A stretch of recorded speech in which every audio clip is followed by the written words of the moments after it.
Isso. Porque no momento da quebra, esses campos são muito energéticos. São não lineares. Você está no limite que ainda a não linearidade é forte. Mas a gente encontra aquele que não é, Abaixo. que não tem sistemas lineares, não lineares. Quer dizer, tem não linearidade. Tá aqui, ó. Isso aqui é não linearidade. Isso aqui é não linearidade. É um processo de QED com não linearidade. Agora, você não tem a não linearidade no sentido de só fótons autointeragindo. Por isso, então, como vou explicar esses campos muito energéticos com termos não lineares? Considere uma coisa, tá? Eu estou entendendo agora a tua linguagem. Dentro da teoria de campo, eu não estou falando de campos muito energéticos, estamos falando de energia de partícula. O campo é uma flutuação. Quer dizer, aqui nessa região, o que você tem é um vácuo de Higgs. Agora, o teu campo quântico são pequenas flutuações. Quer dizer, o que você tem não é um campo muito energético. O que você pode ter, esse campo está flutuando. Então, você está somando sobre todas as flutuações. O teu campo quântico, ele tem esse caráter estocástico de flutuação. O que você está falando é de energia em termos de partícula. Não é que você tem um campo com uma intensidade muito forte. Você está colocando energia que vai criar partículas. O que você está observando? Você está observando o campo através da partícula dele.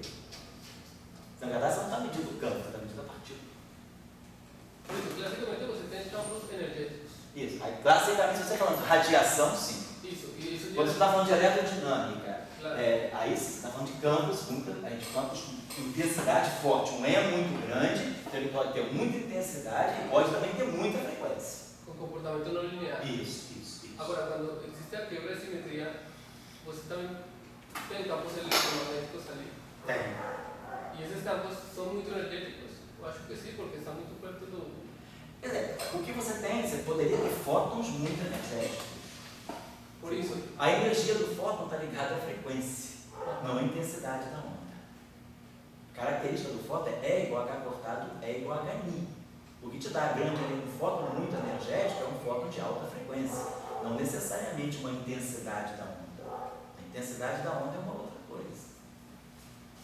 Você está falando, o que é um raio gama? O raio gama é um fóton, sei lá, com uma frequência de 10 a 20 Hz. Então você pode ter raios gama ultra energéticos, você vai pegar então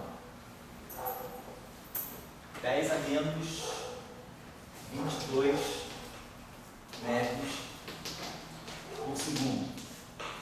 Está cortado. Multiplica isso aqui por uma frequência de, sei lá, de 10 a 25 Hz, 10 a 24 Hz. Você está falando de um fóton com 10 a 24, está falando de um fóton de 10 a 2 MeV de frequência. 10 a 2 MeV é um fóton muito energético. 1 MeV você cria um par de elétrons. Você imaginou você ter um fóton, quer dizer, a partir de fóton de energia de 100 MeV, você ia poder criar 200 pares. Né? Professor, mas então ali não tem uma coisa como estranha, porque quanticamente você tem uma coisa muito energética pela frequência, e classicamente muito energética pela amplitude, não pela frequência. A amplitude, quando você estuda eletromagnetismo, a intensidade da onda é o quê? Módulo de E ao quadrado. Isso, por isso, classicamente. Isso. Agora, quanticamente, qual é a energia do fóton? Mas e a amplitude, ou seja, como você faz essa transição desses conceitos? O que é importante é que você pode ter um fóton de pequena amplitude, mas vibrando muito. A frequência, quanto a energia do fóton é a frequência? Qual é a frequência? Então você imagina o seguinte, pega uma onda eletromagnética do Sol. Qual é a amplitude típica do campo elétrico? Pegando a amplitude. Não, esse problema está no Alonso Filho. Só resolver, você pega lá, né, a intensidade da onda, o vetor de point, você tira lá a amplitude do campo elétrico. Uma coisa é a amplitude do campo elétrico, outra coisa é a frequência da onda. Eu acho que quando a gente está falando de partícula, quando a gente está falando do fóton, a gente jogou a energia para a frequência. Efeito fotoelétrico. Não adianta você colocar uma onda de muita intensidade que você não vai causar corrente fotoelétrica. Você só vai causar corrente. Você aumenta a intensidade da onda, aumenta a intensidade da onda, aumenta a intensidade da onda, não gera corrente. Agora muda a frequência, bota a frequência certa, você gera corrente. Por isso, mas você não é Isso é um fóton. Se você está subindo a energia, classicamente você tem associado a energia com a amplitude. Você vai Classicamente, sim. vai subindo a energia e de repente a energia ficou para a frequência e o que passa com essa transição? Por quê? Claro, porque você passou do mundo clássico para o mundo quântico. Você acha que não é uma revolução? Sim, mas... Você mudou a tua concepção de partícula, a tua concepção de radiação. Agora você perdeu o conceito de radiação, você agora está falando de mundo quântico, está falando de partícula. Quer dizer, no efeito fotoelétrico, ele já mostra isso para você. Se você iluminar uma amostra com a mesma luz, aumenta a frequência, aumenta a intensidade, aumenta a intensidade, aumenta a intensidade, aumenta a intensidade, não acontece nada. Mas naquele material, se você tiver uma intensidade baixa, mas colocar a frequência certa, você gera onda. O que está em jogo aí? Quais são os parâmetros que estão em jogo aí? O comprimento de onda da luz, que vai ter que ter dimensões comparáveis à energia de ligação do elétron. Então você está passando por um outro regime de comportamento. Entendo assim? A questão é que o eletromagnetismo clássico ele não vai descrever o fóton, ele vai descrever o conjunto de vários fótons. Ele vai descrever uma densidade muito alta de fótons. Então você é radiação. Eu acho que aqui a gente está falando de uma coisa quântica, a gente está falando de partícula. O campo é apenas uma representação da partícula. Na verdade, o que é o campo quântico? O campo quântico é da ordem de H-quartos. Quando você impõe essa relação de computação, né? Momento com o campo.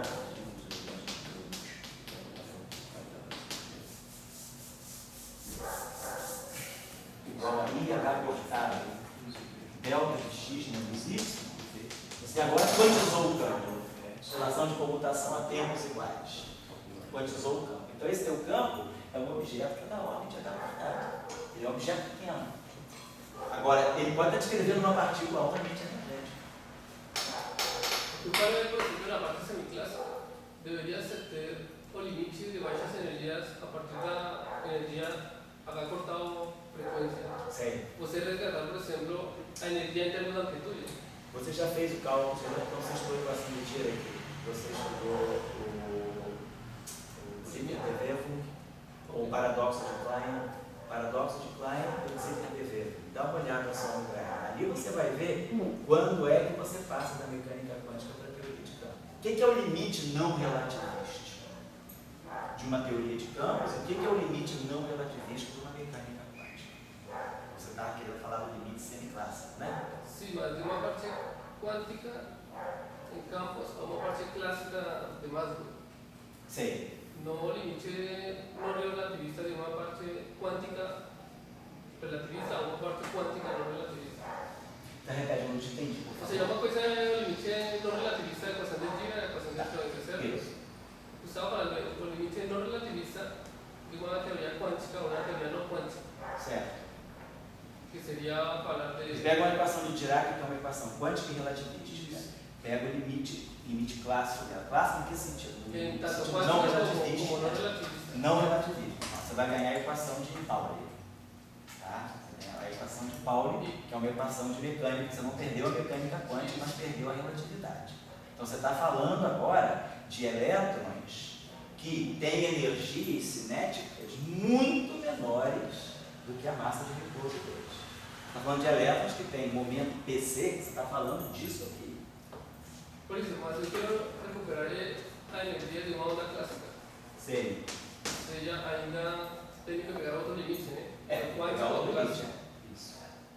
E eu deveria obter que da frequência do fóton vou resgatar alguma coisa com a amplitude da onda. Sim, não, eu acho que você não consegue fazer essa ligação. Por isso. Você não consegue. O que significa o limite clássico? É botar H cortada igual a zero, como a gente vive dizendo por aí, claro? Na verdade, eu acho que isso não é bem Não definido até necessariamente, hoje. não. Isso é complicado. Tem livros sobre isso. O que é o limite clássico a partir de uma teoria quântica? H cortado tendendo a zero te dá uma boa visão. Mas você pode ter processos em que você faz tender H cortado igual a zero e você não recuperou o limite clássico. Tá certo? Eu não estou querendo fugir da tua questão, não. Eu quero enfrentar ela. Agora, eu também tenho que saber se eu estou entendendo o que você está falando. O que eu estou querendo que você estava me colocando aqui é o seguinte. Uma coisa é você ter um elétron altamente relativista, um fóton altamente relativista. Outra coisa é você ter uma onda eletromagnética de grande amplitude. Quer dizer, uma onda eletromagnética de grande amplitude pode estar gerando um fóton muito miseravelmente energético. Você pode ter uma onda de altíssima amplitude, uma micro-onda de altíssima amplitude. Qual é a energia do fóton? HN, a energia da micro-onda lá é 10 a 16, você tem 10 a menos 16 MeV de energia. Así isso não gera uma inconsistência conceitual entre o que a gente entende como uma onda eletromagnética e um fóton, que representa essa mesma coisa num regime quântico. Ah, eu acho que isso aí é por isso que isso aí foi um paradigma que foi quebrado violento. Eu acho que se a gente entender, isso está no efeito fotoelétrico, né, cara? Quer dizer, como é que você dorme bem com o efeito fotoelétrico? Vamos dizer, o efeito fotoelétrico, cara, é uma coisa que mostra que a gente é aristotélico. Quem acredita, quem pensa que aumenta a amplitude, você vai tirar a elétron, é uma coisa. Um cara está em movimento retilíneo uniforme porque tem uma força em cima dele. Então impede a igualdade. Mas eu acho que o efeito fotoelétrico, ele tira a gente, mostra que a gente é aristotélico. É muito difícil você entender que você aumentando a intensidade da onda, você não vai gerar a corrente. Você nunca espera que é a frequência. Pô, quem que esperaria isso por argumentação de common sense? Não, meu filhinho, não, você vai gerar o efeito fotoelétrico. Ninguém. Então, agora, entender esse limite é complicado. Até uma hora você fala da intensidade pela onda. Numa certa hora você fala pela energia, pela intensidade, pela amplitude. Numa certa hora você joga a energia em cima da frequência, que não tem nada a ver com amplitude. E você está descrevendo, é a mesma onda da qual você está falando. Agora você está falando do regime de radiação e do regime de partícula. Então a natureza ela tem essa dicotomia, né, cara? Eu acho que é isso que é o problema. Então, na teoria quântica de campos, quando a gente fala de limite de altíssimas energias, não é que eu estou falando de campos de muita amplitude. Se o campo tiver muita amplitude, ele nem é quântico. O campo tem TH cortado, pequenininho. O que ele tem é alta frequência. Quer dizer, a flutuação está na frequência. Ele não faz isso. Ele faz isso. E a dualidade é quando a partícula é teórica e a dualidade que eu posso... Fica que quando você está descrevendo a onda, você tem que falar da energia pela intensidade. E quando você está descrevendo a partícula, você tem que falar da energia pela frequência.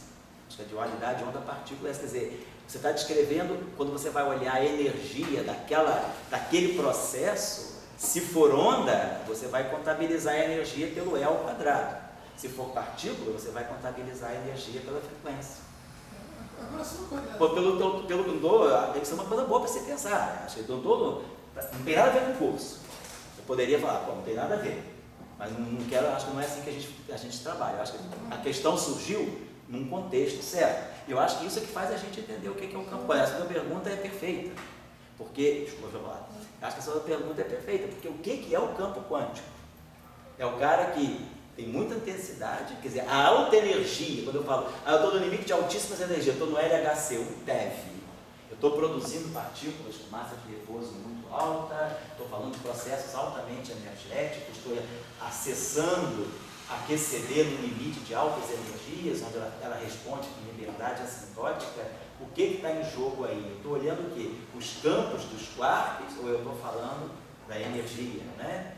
O campo, a flutuação do campo gera partícula. Agora, a intensidade da flutuação dele não tem nada. A flutuação e a partícula que é gerada, ela está associada à frequência.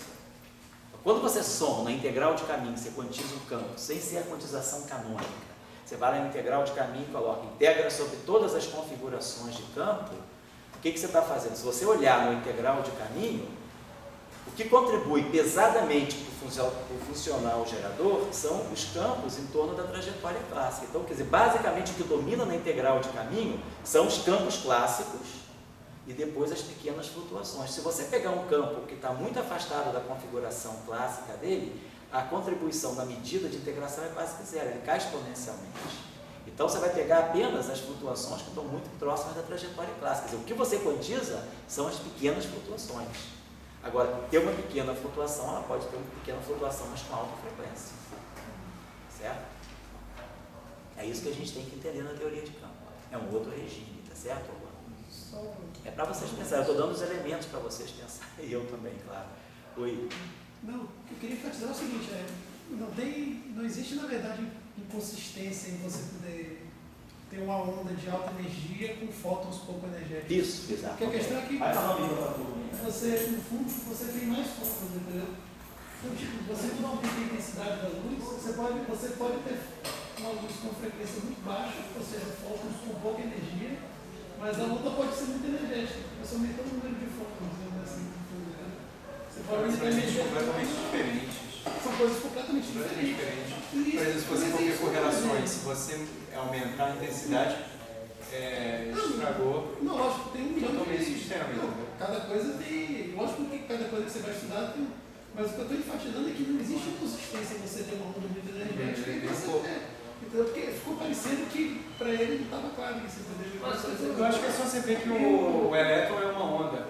Duas ondas para interagir é ressonância. Ressonância é frequência. Uma coisa, assim, o fato é que quando você o efeito fotoelétrico, ele envolve um processo que é quântico. Você não pode somar energia de vários fótons para você tirar o elétron. E quando você tem o efeito fotoelétrico, cada fóton interage com o elétron. Então, por isso que importa é a intensidade, né? Pero você pode ver isso como um campo interagindo, ou uma onda interagindo, porque tem a dualidade de partículas. Não, existe uma dualidade, mas isso nós deveríamos decidir de uma maneira mais adequada de ser interpretada. Né? Fora regimes que você já vai entrar numa situação não linear. Você pega uma luz vermelha, você passa num vidro, ela vai te passar. Você aumenta a intensidade, ela vai passar. E se aumenta ainda mais, ela vai passar, ou seja, não está acontecendo nada com a intensidade. A interação radiação-matéria sempre é uma explicação quântica, sempre é uma interação quântica. Então, quando você coloca no caso do efeito fotoelétrico, tem que ser uma questão da frequência, porque é uma questão de ressonância. Então, por exemplo... Você está retirando o elétron, né? Exatamente. Se você retirar o elétron da órbita dele, isso é um processo quântico. E assim, você, por exemplo, já tem outra coisa. Tanto também você não tem consistência, porque se você falar de... então se eu mandar fizer as duas coisas, mandar o fóton com uma dada frequência e aumentar muito a intensidade. Bom, se você falar, não pode falar de intensidade com partícula. Se você falar nesse sentido, é que você está jogando vários fótons. Então você está aumentando a probabilidade de você tirar o elétron. Então a intensidade também vai alterar nesse sentido, entendeu? Mas a intensidade, na verdade, é uma estatística, ela é uma probabilidade clássica. Quanto mais você mandar, mais no sentido. A intensidade, na verdade, ela aumenta a corrente fotoelétrica, desde que você seja uma frequência alta o suficiente para... Claro, aí sim. Né? Para liberar o elétron da ligação, né? Bom, então esse setor aqui é o setor de alta interação, de interação dos campos de rede.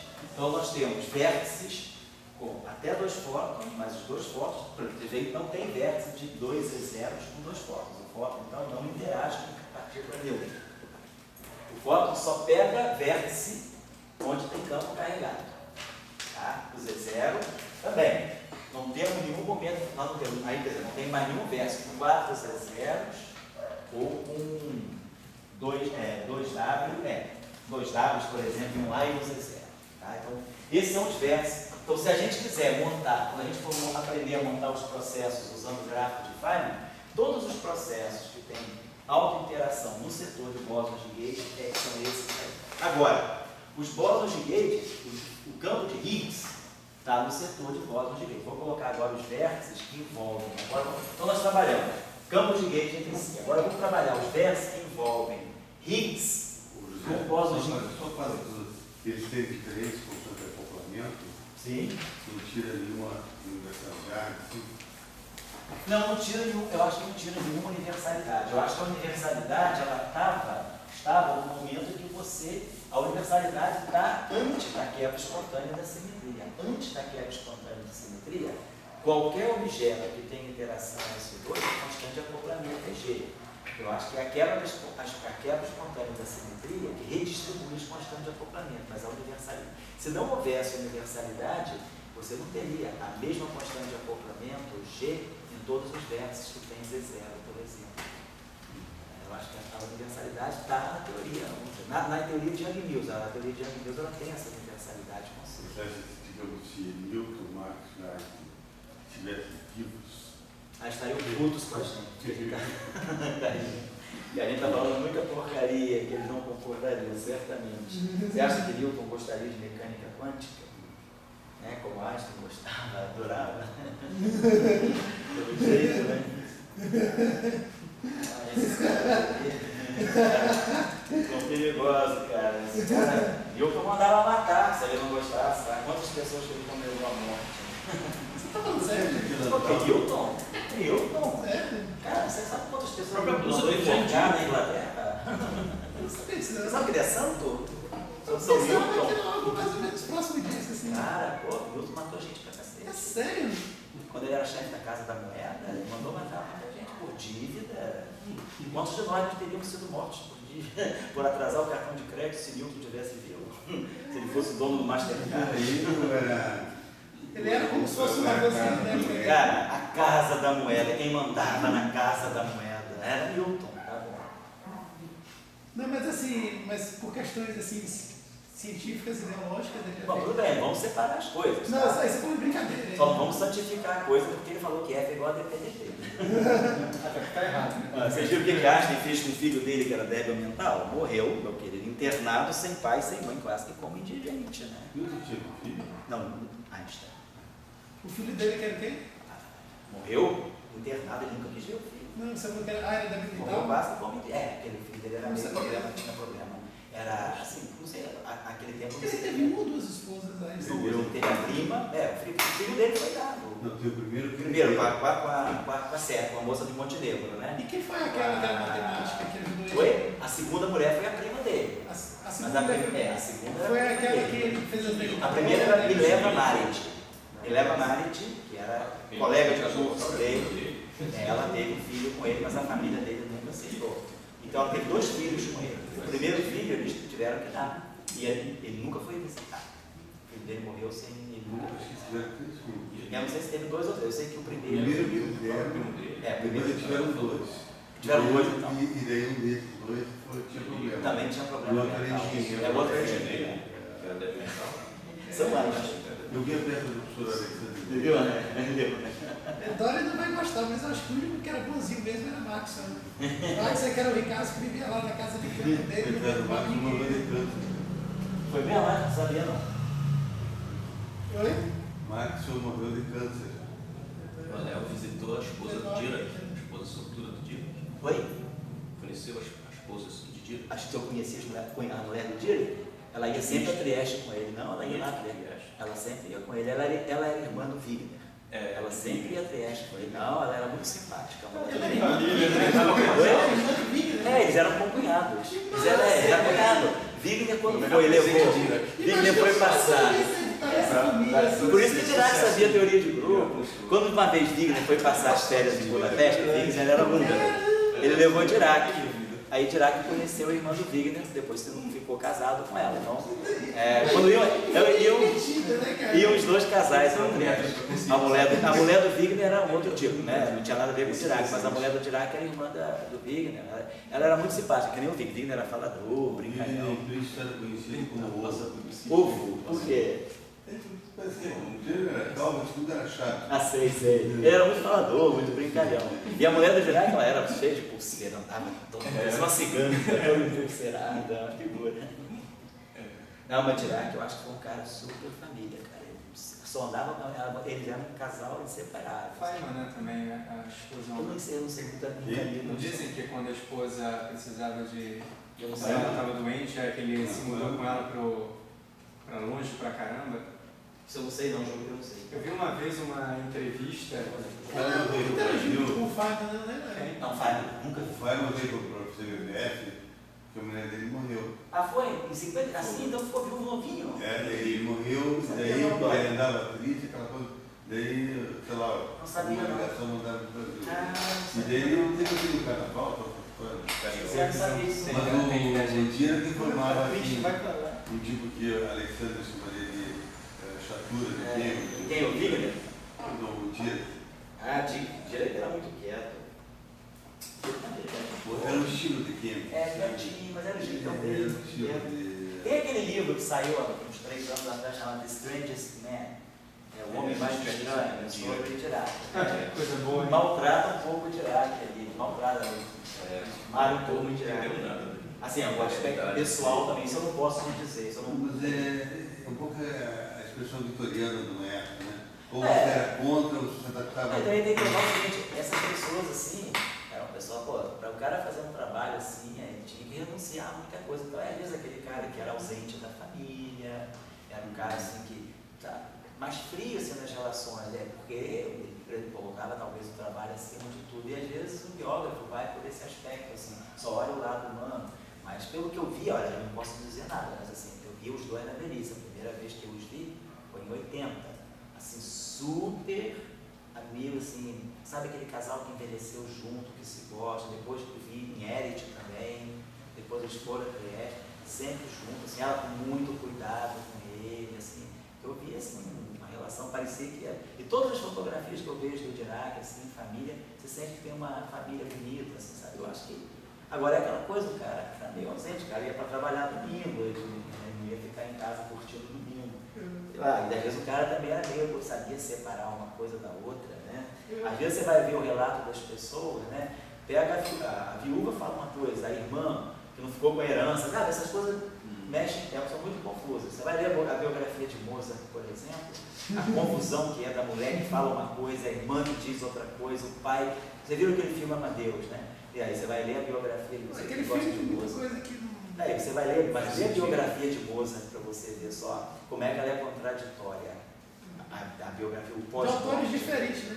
Tem autores também que idolatram, acham que ele é, e Isso. outros que. Exatamente. Aí cada um puxa É porque é pro uma lado. questão, depende do autor, porque na idade, no século Tem XIX, gente que diz que era altamente religioso, maçônico, e tem mas gente isso é que aquela diz que coisa- só anda torrando dinheiro em breve. é aquela coisa do século XIX, que você pinta o herói É. de acordo. Então você acha, o herói é casto, né? Ele é casto, ele é religioso, Mas isso é que é quase engraçado. um santo. Você Tem gente que diz que ele é místico, esotérico, e tem gente que diz que ele era um puteiro, cara, assim que é. Então, isso é muito difícil saber. mas por causa, se você lê as cartas da época, né, que estão publicadas, obviamente, as cartas dele, com a caligrafia dele, com a caligrafia do pai, você vê que, bom, você já leu cartas de Mozart? Não. Foi a coisa mais, assim, baixo nível que tem.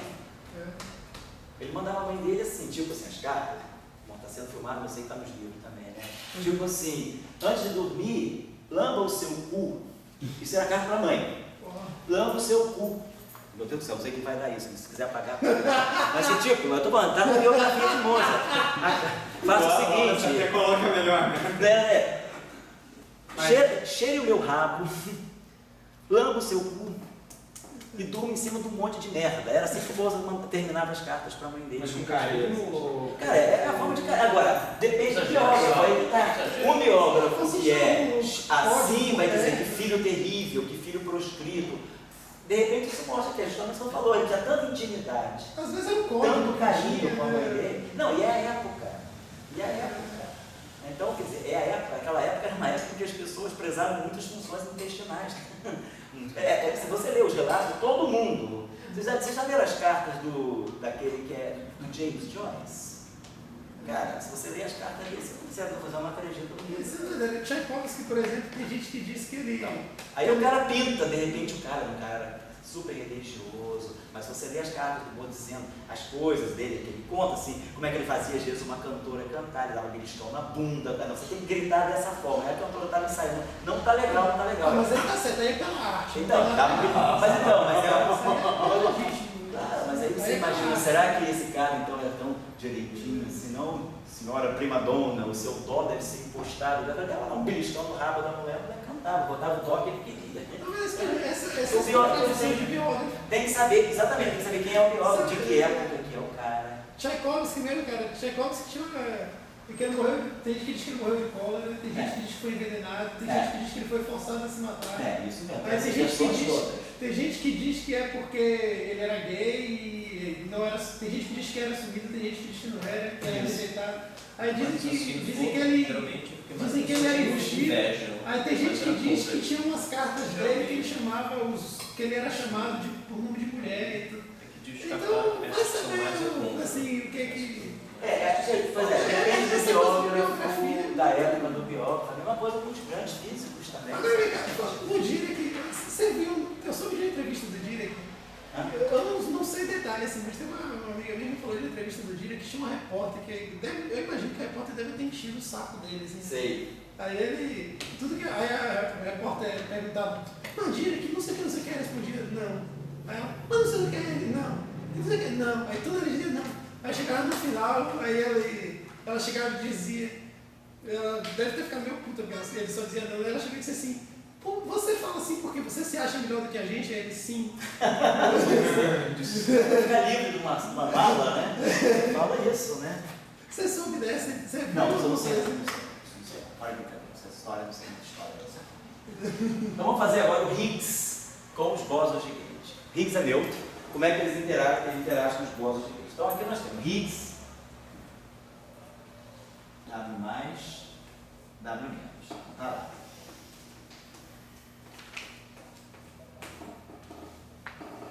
Muda, né, o tracinho. O Higgs colocar pontilhado para dizer que é o Higgs, exatamente. Mas muda de acordo com o tipo de partícula ou com a partícula em si? Não, a gente geralmente muda com o tipo de campo. Cada campo tem a sua, a sua linha associada. Então, o Higgs interage com W+, e W-, exatamente como o fóton faz, tá certo? Higgs, W+, W-. Deixa eu ver aqui, eu tenho Higgs, W+, W-. Temos o Higgs, por que isso, né? Higgs interage com o Z0. Então, nós temos um vértice, ó, Higgs, Z0, Z0 também.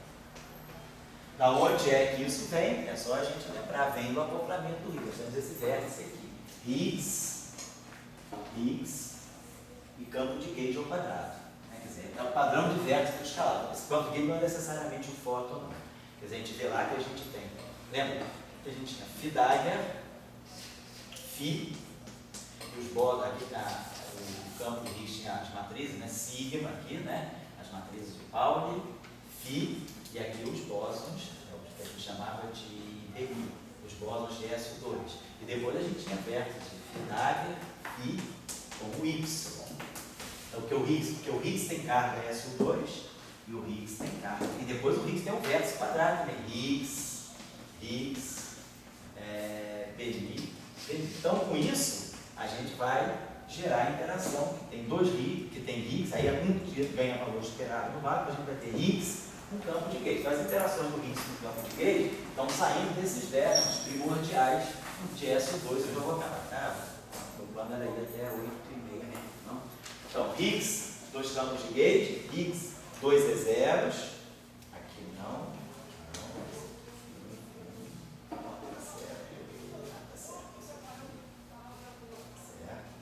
Dois, então tá. Vamos ter aqui também dois Higgs. Então a gente tem Higgs também, claro, 2 é 0.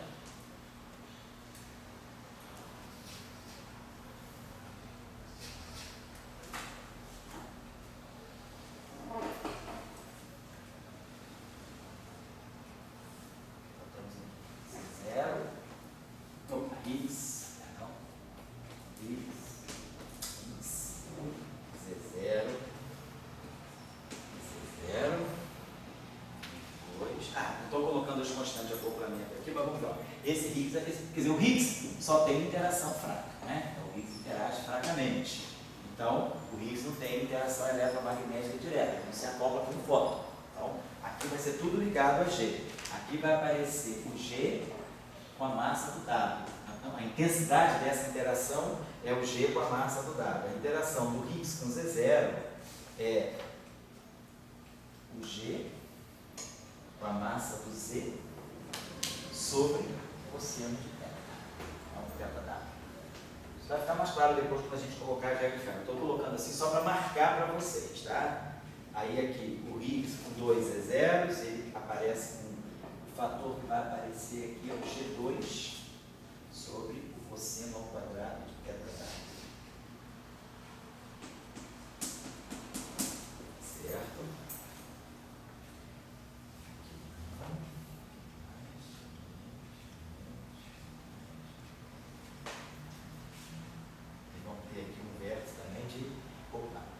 Higgs,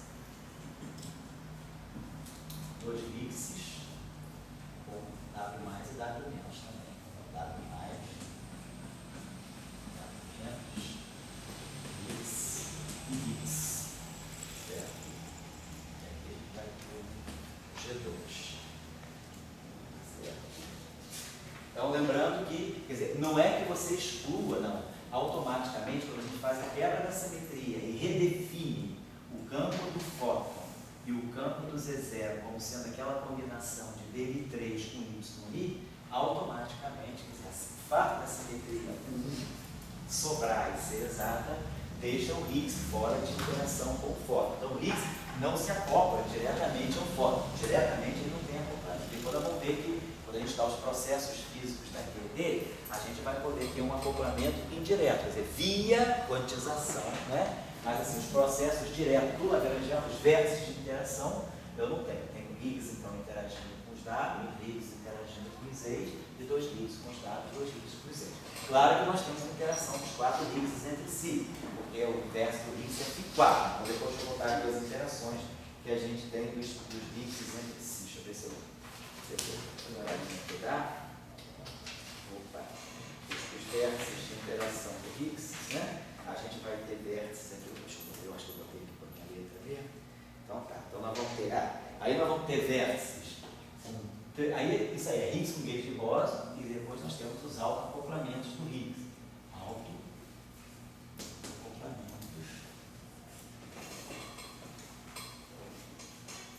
do Higgs.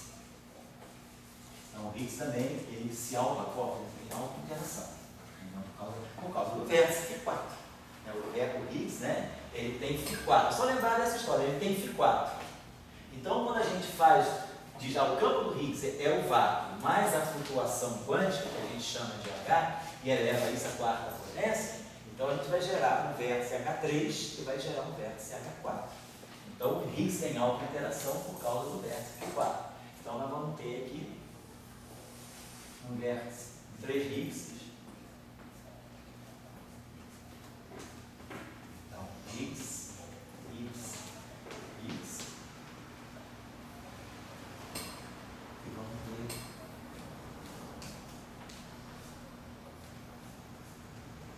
Opa. Professor, Qual vértice mais simples? Desculpa. Qual vértice mais importante, por exemplo, na detecção?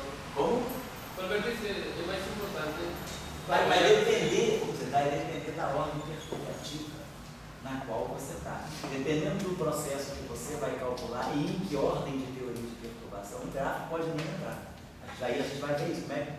Quando esses vértices, qual vértice é mais importante, vai depender do processo e da ordem perturbativa que você quer trabalhar. Mas para ser descoberto no LHC? Para ser descoberto no LHC, o trivértice já é importante. No LHC, o que você pode ter, o mais procurado é esse. Você trabalhou com Higgs em 2 fótons? Você que mexeu com isso? Tem alguém que está mexendo com Higgs em 2 fótons? Bom, mas esse vértice aqui é procurado. O decaimento, um Higgs que decai em 2 fótons, 2 E0, por exemplo. Esse vértice aqui, eu acho que é o vértice, é o modo de decaimento principal do Higgs, é o fóton, é o Higgs que decai em 2 E0. Tem o decaimento de fótons também. Nesse vértice, o G vezes o M, ou o M É G vezes o M. Esse vértice aqui, ele é proporcional à massa do W, esse vértice aqui é proporcional à massa do Z. Sim. Esses aqui não tem massa envolvida. Sim, Certo? Por isso eles até então foi uma boa observação, porque, por exemplo, esse vértice aqui, ele é mais forte, ele multiplica por essa massa que é alta. Sim. Aqui, esse vértice ele não multiplica pela massa. Certo? Então, esses vértices aqui são mais fracos do ponto de vista, a intensidade do vértice é mais forte por causa da massa. Os trivértices, eles carregam massa. No caso do campo de Higgs, quando a gente fez isso, ó, V mais H, e a gente eleva a quarta potência, a gente vai, e aqui a gente tem o potencial lambda V, então a gente tem o autoacoplamento do Higgs, aí a gente vai ter um termo que vai ser VH3. Então, o valor esperado do vácuo do Higgs, ele entra aqui. Então, por exemplo, esse vértice aqui, ele leva a constante acoplamento do Higgs vezes o V. Esse vértice aqui, ele é só um lambda. Então você vê, esse V aqui é na faixa de 240 megas. Então você vê que esse vértice aqui, ele tem uma intensidade mais robusta do que esse. Certo? Então esses são os autoacoplamentos do Higgs que eu coloquei aqui. Depois eu botei aqui W mais, W menos Higgs, W mais, W menos Higgs ao quadrado, Z0, Z0, Higgs, Z0, Z0, Higgs ao quadrado. Tá certo? Então, esses são os acoplamentos do Higgs com o setor de gate. Tá bom? Agora, vai ter que ficar para a próxima aula, porque hoje todo mundo está cansado, e eu também. Essa semana aí foi a semana da correria aí com os gringos e todos. Mas semana passada foi pior, que é quando o pessoal está vindo, ajuda a passagem, meu Deus do céu, um não pega visto, o outro tem visto. tem que telefonar para o Paquistão, tem que telefonar, não sei, para a Argélia, o consulado do Brasil está segurando o visto agora para caramba, fiquei com medo de estrangeiro vir para cá. Então foi difícil liberar o visto, tinha que mandar passagem para provar que o cara vinha com passagem de volta. E os consulados, o pessoal não responde e-mail, você manda 1000 e-mail, tem que telefonar para o Paquistão para falar com o consulado do Brasil. Era 2 horas da manhã daqui, eram quase 2 horas, 10, 11 horas da manhã lá, para poder falar com o pessoal lá. Foi meio cansativo, eu tô, só hoje, só que eu estou meio batidinho. Então, mas a gente vai, já vou liberar vocês também. Então, estamos nos versos. Agora o que está faltando para a gente... Qualquer coisa que você falar, o Pix não aparece. Tudo que a gente fizer, todas as conferências. E aí, a gente, na próxima aula, que a gente aí vai ser dia normal, se Deus quiser, sexta-feira que vem, dia 27, hoje é sexta. Hoje é sexta. Aí a gente faz vamos fazer o setor de matéria. O exercício que eu pedi para vocês fazerem, tentem fazer esse exercício que eu deixei hoje, para vocês verem como é que fica essa questão da auto-interação, dependendo do tipo de simetria, como é que a gente pode gerar, pelas constantes de estrutura, mais alta interação. Se vocês precisarem das constantes de estrutura do grupo SO3, esses livros de teoria de grupo geralmente tem as constantes de estrutura de SO3. Eu acho que todo mundo aí tem o livro do Fonda Girardi, lá tem as constantes de estrutura de SO3. Esses livros geralmente de teoria de grupo que tem QCD, qualquer livro de teoria de campo que tem TCD, livro de teoria de campo, lá atrás, vocês pegando a tabela, lá atrás, geralmente no apêndice tem as constantes de estrutura de SO3, tem os valores do exame. Bom, aí a gente agora tem que olhar o setor de leptons, aí sim os leptons. Os leptons vão interagir com os bósons de Gauge, claramente, os leptons vão interagir com os Higgses também. Então, a gente agora só está faltando colocar a matéria em interação com o setor de Gauge. E por que a matéria interage com o Higgs? Por causa dos acoplamentos de Coulomb, que é justamente o que dá massa para a matéria. Então, nós vamos ter interação do elétron e do neutrino, né? Do elétron com o Higgs, que vai dar massa para ele, e vamos ter vértices também de interação. Então, na próxima aula a gente vai trabalhar um pouco isso, e aí a gente já vai começar a trabalhar os propagadores da eletricidade. Mas o que eu estou querendo chamar a atenção para vocês é que, dado aquele lagrangiano que a gente deu na aula passada, vocês agora vão tentar olhar aquele lagrangiano que vocês pegaram e olhar para esses vértices. Esses vértices aqui, eles estão apenas marcando os termos que estão no lagrangiano. Então, um termo que tenha 2 Ws e um Higgs, é esse termo aqui. Vocês vão olhar no caderno de vocês, quer dizer, aquilo que eu dei na aula passada, a expressão do lagrangiano, e a gente coloca cada termo de interação, a gente associa um vértice, imaginando que qualquer bóson de Gauge, a gente bota uma linha ondulada, o Higgs, a gente bota uma linha pontilhada, e depois a matéria vamos colocar uma linha contínua para os elétrons. O elétron é o neutrino. Então, aqui a gente sabe, W mais, W menos, Higgs. Então, na próxima vez nós vamos colocar isso, porque com isso aí nós vamos montar as regras de Feynman para poder calcular os graus. E aí vocês já observam.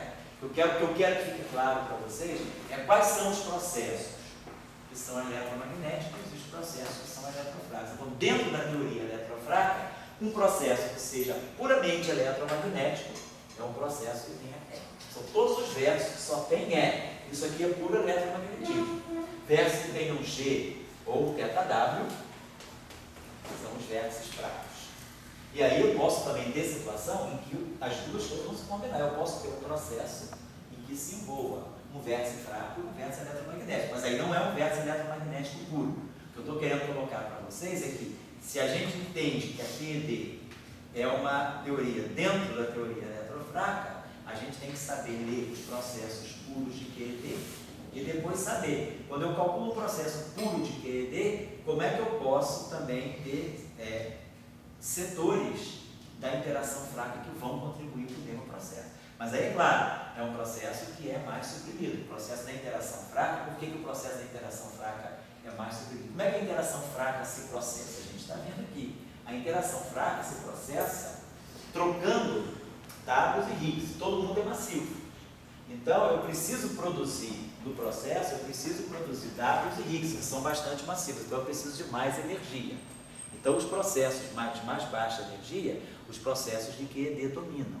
Mas nos processos de mais alta energia, eu já começo a ter energia suficiente para excitar Ws e Z0s. Né? Então, esses Ws e esses Z0 começam a ser excitados. Então, eu posso ter um processo, por exemplo, assim. Eu posso fazer um espalhamento, quer dizer, eu posso mandar um W mais, um W menos.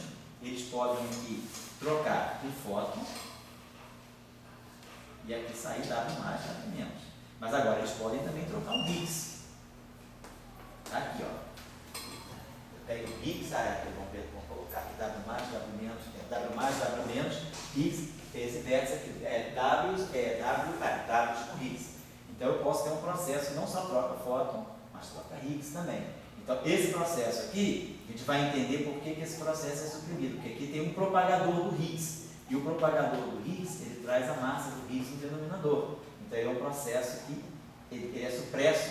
Já o gráfico do fóton não tem massa no denominador, tem só o momento do fóton. Então a gente vai ver aqui quando que o processo domina sobre. É isso que eu estou querendo nesse curso aqui, vocês terem um pouco esse traquejo, né, esse desembaraço, para saber montar os processos de acordo com, escolher os vértices e montar os gráficos de acordo com o processo que vocês querem calcular. O nosso curso é de QED, na hora de fazer os processos, vamos centrar na QED, mas aí a gente vai ver, cada processo de QED pode ser corrigido, pode receber correções que vêm do setor prático. Então é o que a gente não está descolando, né? A gente está mantendo uma certa ligação entre a interação eletromagnética e interação prática. A gente vai ver então que certas propriedades, por exemplo, do Higgs, né? Ou propriedade magnética, que é do fóton também, ou por exemplo, correção ao momento magnético do elétron, que a eletrodinâmica quântica dá muito bem, mas a gente pode ter também pequenas correções de ordem muito pequena no momento magnético do elétron, introduzido pelo setor de interação fraca. Por quê? Porque o elétron tem interação eletromagnética e fraca. A interação dominante dele abaixo das energias é eletromagnética, mas se eu começo a fazer acelerar elétrons a altíssimas energias, ele começa a interagir também fracamente. Né? Então é isso que eu quero que vocês percebam, porque isso aí dá uma visão mais ampla de modelo padrão para vocês. A gente não fica só fazendo um curso só de QED, só com uma visão muito unilateral da vida, né? Como dizia lá o Altarelli, né? O professor Martinelli no seminário, né? Ele foi o Martinelli que falou, não foi o Martinelli, não, foi o Bolora, né? Existe vida além do modelo padrão. Porque depois do seminário do Martinelli, que parecia que o modelo padrão tem tudo, o Bolora fez um seminário sobre unificação e cósmica, falou, existe vida além do modelo padrão. O Martinelli passou, parece que estava mostrando que não existe vida além do modelo padrão. Professor, você entendeu como efeito da parte eletrofrágil na óptica quântica? Efeitos, eu acho que, bom, isso aqui talvez o Saulo possa dizer se tem na literatura, mas eu acho que não tem, sabe por quê? Eu acho que é uma questão de escala. Na ótica quântica, os processos de ótica quântica são processos de fótons. Você já falou, ótica quântica é ótica quântica do visível ou é ótica quântica do ultravioleta? Você pode ter ótica quântica com raio gama. Então, quer dizer, se você tiver uma ótica quântica com fótons altamente energéticos, claro, em princípio, em princípio, quer dizer, a teoria eletrofrágil não te proíbe de você ter processos em que vai ter uma contribuição da interação do setor frágil, mas deve ser muito pequeno. Na física de fótons, essa contribuição é muito pequena. Porque, por exemplo, se você pegar uma física só de fótons, né, o próprio espalhamento fóton-fóton, gama-gama indo em gama-gama, o espalhamento de fótons na QED é uma coisa que foi medida recentemente, porque é um processo muito tênue, muito débil. Então, agora você introduzir, você vai calcular correções do setor fraco ao espalhamento fóton-fóton, deve dar quantidades muito pequenas, correções que estão fora da barra de erros da própria teoria, da própria física de fóton-fóton, da física de fótons. Então, eu não sei esses valores. Eu posso procurar na literatura para vocês, para a gente poder discutir essa questão. Até que ponto você pode levar efeitos eletrofrágeis na ótica quântica. Por exemplo, o Salan, antes de morrer, os trabalhos que ele andou fazendo, já desacoplado um pouco do grupo dele, eram efeitos da interação fraca na bioquímica, na biofísica.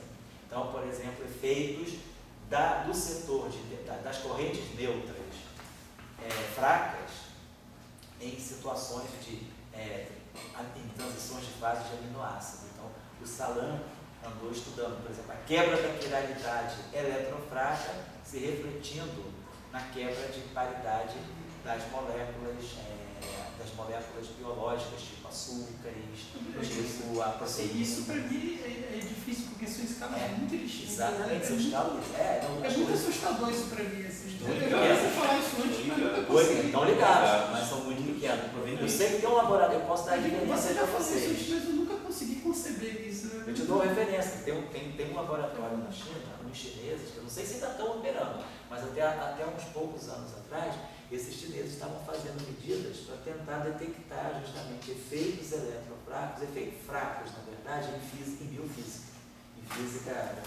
física molecular. Aí eu posso passar a referência para vocês. É uma coisa interessante se ver. Daqui a pouco o pessoal lá na Faculdade de Medicina e Biologia está estudando aí os 10 Teoria de de interação. Efeito das cordas na formação da vida. Gente, desculpa aí, mas a aula de hoje eu acho que foi boa no sentido de que a gente discutiu coisas que são dúvidas que estão dentro de nós, né? E eu não sei também se foi dúvida, dá para pensar a partir da discussão. Só isso.